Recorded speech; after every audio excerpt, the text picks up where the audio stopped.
We have our guest now joining us. Amit Dixit is director at Edelweiss. He is now joining us. Amit, good morning. Thanks for joining us. So, it's been a full circle, right, for steel companies from earlier being given protection via dumping duty, now export duties. Your thoughts on whether this steel rally is well and truly over? Yeah, so life is like that, full circle. From days of MIP, finally we have export duties, and the quantum of it actually caught me by surprise. It's quite a bit high, and to be honest, it would. To answer your question directly, yes, for the time being, steel stocks will remain under pressure. Because of this, domestic prices are expected to go down as a result, and then you have a double whammy. First, you have domestic prices going down, then you have export duties, and to add it up, you have got coking coal cost, which just refuses to budge from the current levels. So clearly, you have a fair bit of recipe for a significant spreads erosion at this point in time. Okay, now pre-opening, Amit, Tata Steel is the one that's getting hit the hardest, down about 6% odd. What do you do with a stock like that, which in any case has been seeing a lot of volatility in the last many months? Well, to be honest, I would say that the downtrend will be secular. All the stocks will be hit. Some a few basis points more, some a few basis points less. But if I am allowed to be discerning over here, I would still believe that Tata Steel, because of the Tata Steel Europe component, which is doing quite well and accounted for roughly 20% of EBITDA in FY22, I think that doesn't come under this notification. So there is some respite over there.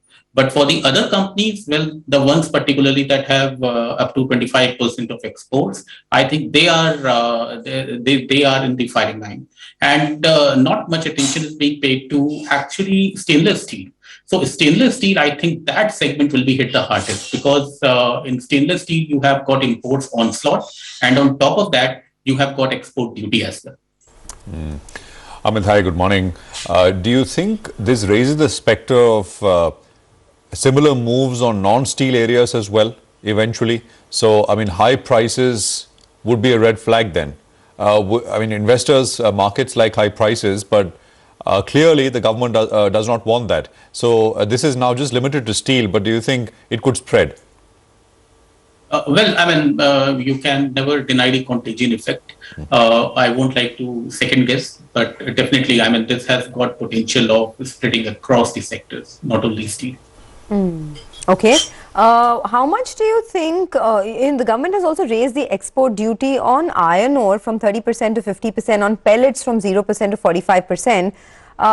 Which are the companies that could be beneficiaries of this, which it could be negative for? And also, how much do you think domestic iron ore prices could come down by because of this? Sonia, as much as I would like to, hard to pick any beneficiaries actually. The point is that iron ore, anyways, the export was not happening from India.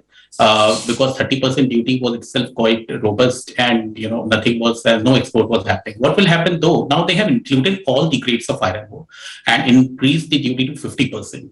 So the guys like Vedanta, who were exporting this low grade ore from Karnataka, they would be hit, and there are some other unlisted players who would be hit. And then there are players who got mines in Odisha, and these mines are producing sub 58% that they used to export. They will get hit.